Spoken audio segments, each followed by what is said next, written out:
Hey everybody, it's Michael Martin. Thanks for being here. So I wanted to do an update on yesterday's video and just show you why that math is so important. It's hard to do it, admittedly, on an audio only program like that, especially with a computer that you can't illustrate on. So I pulled out a tablet that I have that I can illustrate on, and maybe do a little drawing here. See if I can get this sucker to work. See, I can do some illustration. Anyway, so let's take a look at some of the math that I was speaking about yesterday and why it's so important. One of the things you probably know is your accuracy rate. So let's just say that I'm going to be accurate about 35% of the time, because we need to know when we put on a trade effectively, like what's the expected value, right? And then from that, let's say that I'm waiting for this 5-to-1 setup. From that, I have to take out the cost, right? And here's my risk unit, my R. So a couple of things. What's going on here? Well, the 35 and the 65 are my winning and losing percentages. They have to add up to 100.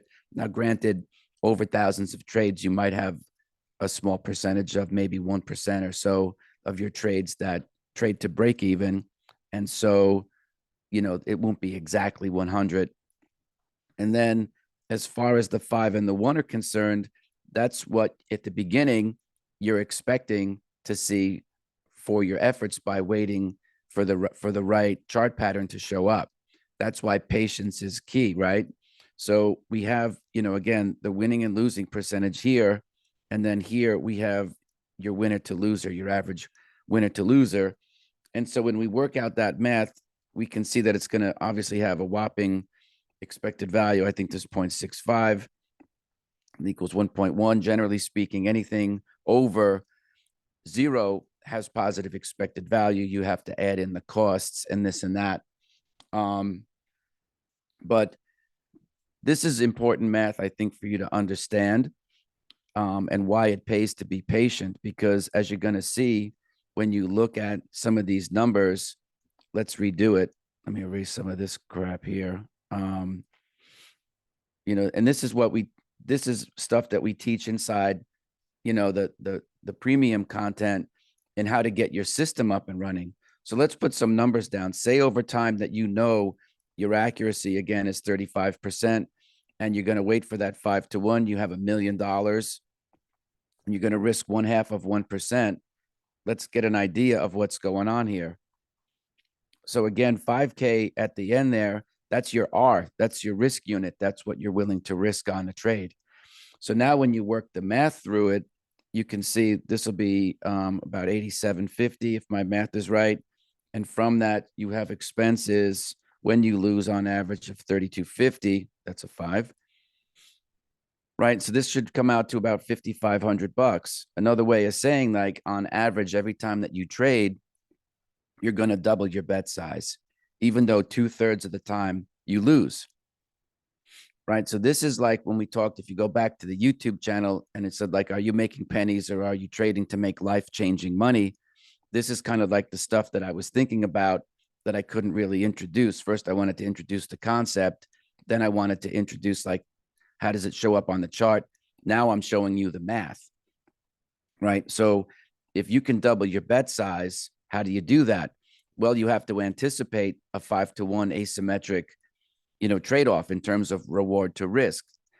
This is going to be very difficult for you if you're sitting around day trading those $2 micro contracts, right? Because it's going to require that you sit and wait, because, if you're risking 5 points to make 25 points at $2 a pop, your account is underfunded. You don't have enough money, and you're probably doing it for the emotional win at that point. I think what's going to end up happening if you keep doing that is you'll get tired of it, because it's too much of a grind, right? So let's take a look at what happens when the ratio changes, just to demonstrate here. So let's say that it's 3-to-1. We'll cut this down to 15K and we keep the same percentage. Now, over time, right, these numbers will become, because at the beginning, your setup might be a little bit different. So you're going to have to try something new that's going to make you feel uncomfortable. But again, the feelings that you want to feel are going to be on the other side of what you think is uncomfortable today. You're going to need to learn how to get comfortable with that. So my winning and losing percentages are the same, but as you noticed, I've cut the 25 down to 15, and my risk unit is the same. So that's 3-1. 15K to 5K is 3-1, whereas 25K to 5K would be 5-1. And so if you work through those numbers, you get 5250, right? And then from that, you still have your 3250 from above. And that, obviously, you can do the math in your head, is 2K, which is point on $1 million, right? You're looking at a very, very small amount of money, right? So again, can you make money with it? Yes. But when you think about the grand scheme of things, you're up what 0.4%. So just a little bit. If this is 1/2 of 1%, no, it's actually even worse. You're making 2/10, right? So not a lot of money. This is a quick way to, but you're like, Mike, it's 3-1. Well, I'm showing you the math. This is what the math looks like, and it might explain why you're working hard, you're putting in a lot of hours, and you feel like you're grinding, but your account balance isn't really changing. Now, some of you might say, well, I could be much more accurate. Well, that's great. Good for you. If that's how it works, then I support it, obviously, and I would say awesome.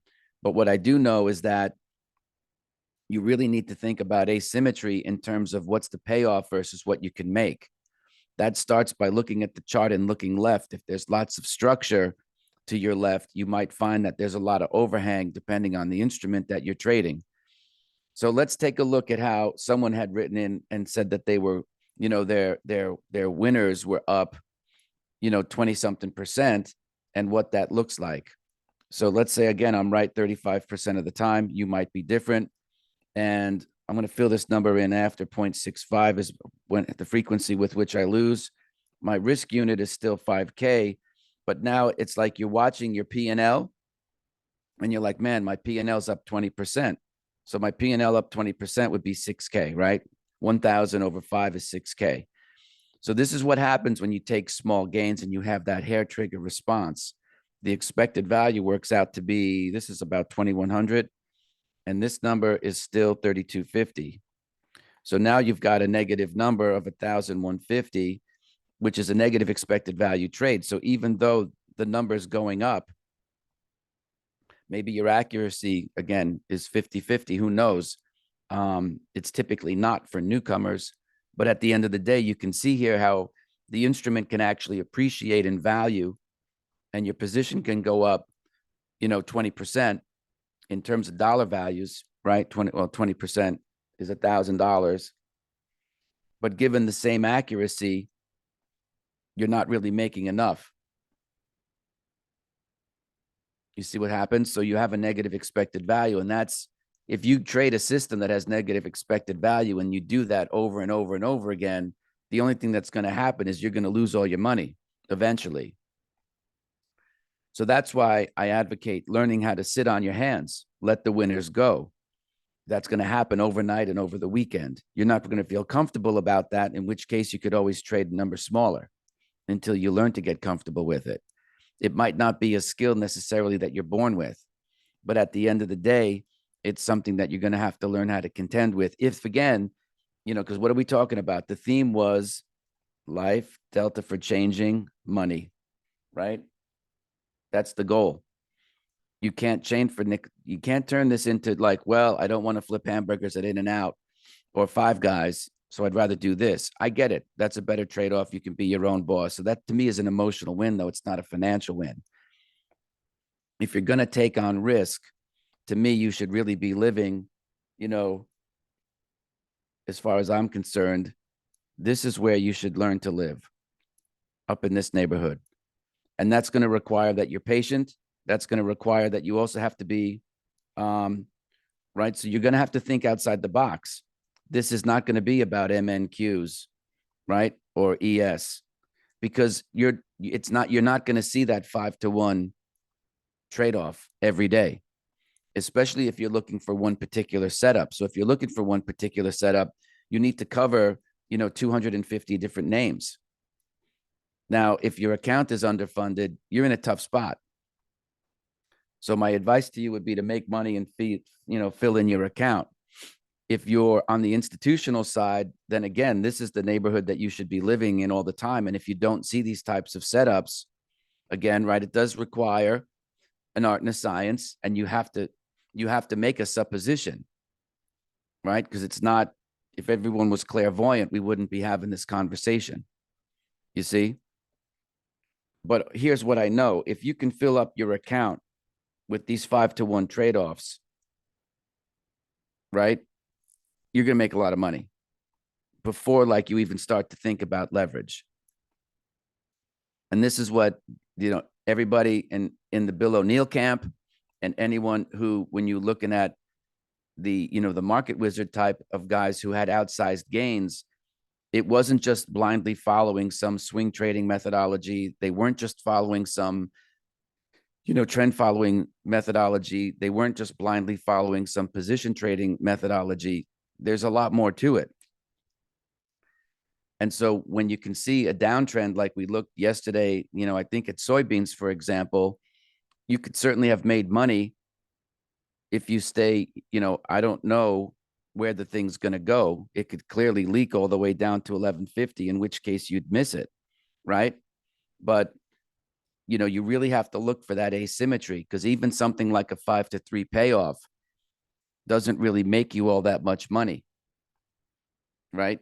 If you do the math now, you can see what happens. For homework, look at these. Here's 35. Look at 10K, right? Because that's 2-to-1. Then do 65K, and there's your risk unit, right? So that's homework assignment number 1. Number 2 is like, look at something weird. Like look at 35 and look at, say, 25K. That's your 5 minus 0.65. And look at 15. That would be a 5-to-3.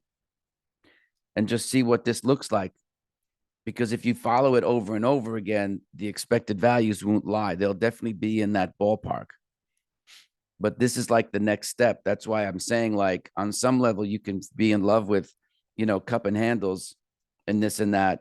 But at the end of the day, you really need to know the math behind it. Like, what are you doing this for? What's your why? You see what I'm saying? Because to me, if you're willing to do the work and the emotional stuff is done after hours. It's not done the day of. You see? It's not done the day of. All of that preparation, including your emotional work, is done the night before, and you have your orders written out, and then there's nothing to think about. There's no new information. You're not a CFA, you're not an analyst. The news headlines are most likely daily noise. And if you want to be in the space where you're making, or you at least put yourself in the spot where you can make life-changing money, this is the kind of math that you need to know, right? Again, it all depends on what your goals are. If you're just happy to make a few extra bucks as a side hustle, then, tell me to shut up, click off the video. It's a waste of your time. But I can assure you, at the highest levels of trading, if market wizard types of people, this is the iterations that they're going through. They're not just blindly following some mechanical trend following system for outsized gains. Once in a while, you'll find yourself in that spot, but there's the position sizing algorithms that are available nowadays are much more nuanced, because the computers can look at the data a lot better than what was available to us, going back into the 80s. It's much more freely available. For the love of God, you could trade futures now right off your cell phone and get real-time quotes. Back in the day, it was a much greater task to try to quantify the numbers, because the clock speed and the power of the CPUs just weren't there. I remember telling the story when I was at school and we were trying to build the hedging model for heat and oil and natural gas, because Columbia is the 3rd largest landlord in all of Manhattan.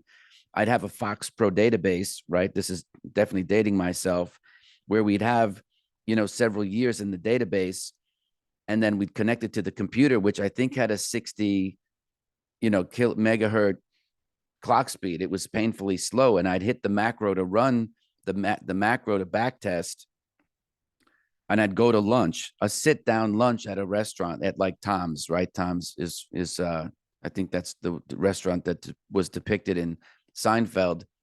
I'm pretty sure it's like 111th, 112th Street in Broadway. Been there a million times. And sit there, walk back to the office on East Campus near the law school, and the thing would still be running. Nowadays, with the software that I have, you can run a back test and test, give you an example, 60 different instruments, 20 years of data, and I can have that test done in probably less than 3 minutes, to give you an idea. So now the algorithms are so far beyond, like the turtle trading rules, for example, as far as trend following is concerned. And same with swing trading. You can program the computer to identify the swing trades and practically do them for you. Not my style, but you could definitely do that. And so when you're thinking about listening to whoever's on the Instagram reels or TikToks telling you what they can do, they might have had their moment in the sun, but at the end of the day, the majority of you listening to this are going to be discretionary chart readers. And so going back to yesterday's episode, just to conclude, you want to make sure that when you're looking at these things, that you have your 5-to-1 ratio set up on the daily. If you're going intraday, it works as well, but there's just, you keep taking the winners off. And if you're going to trade one particular setup, you're going to miss the rest of the move. And the opportunity cost is huge. You see what I'm saying? So this is the math. If you have any questions, feel free to reach out. You have to obviously know what level of risk is appropriate for you. That's something I'm not going to know. But at the same time, put some thought into this, go back and look at your records and see how you can use that 5-to-1, asymmetric scenario as a screen. In other words, even if you see your setup, if the asymmetric aspect doesn't show up, you might want to test a different strategy, right? Because you don't want to be in trades just for the sake of being in them. Again, if your idea is to trade and make it a side hustle, then, again, I'm off base here. But I'm speaking to the folks who are like at the institutional level or want to go there, as well as, the folks who want to make life-changing money. You have to find the appropriate setup where the trade-off is way in your favor, because there will be times, right? There will be times when your accuracy goes down. You see? There will be times when your accuracy goes down. And then what happens? What's going to go on when you look at, something that changes very drastically, right? So let me give you a, for instance, while we're here, let me just erase some of the stuff. This is the homework. Boom, boom, boom. I only have one screen here, so I apologize for this. Take this off too. Only limited real estate. So let's just say, I'll use black here. Say you're in a losing streak, because we all have them. And now only 1 in 5 trades work out. Right? And now I'm losing 4 out of 5 times. I'm in pain. Here's my risk unit. So it's easy to say 0.2 is 1/5. So 1/5 to 25 is 5K. And 0.8, this is 4K. Expected value is still $1,000. So it's 1/10 of 1% on that $1 million account, right? 1% would be 10K. So 1/10 of 1K would be here. But that's with this, and this is abysmal. This is where you're probably despondent because nothing's working and the market's not amenable to your trading style. You could be in a drawdown, you're losing money.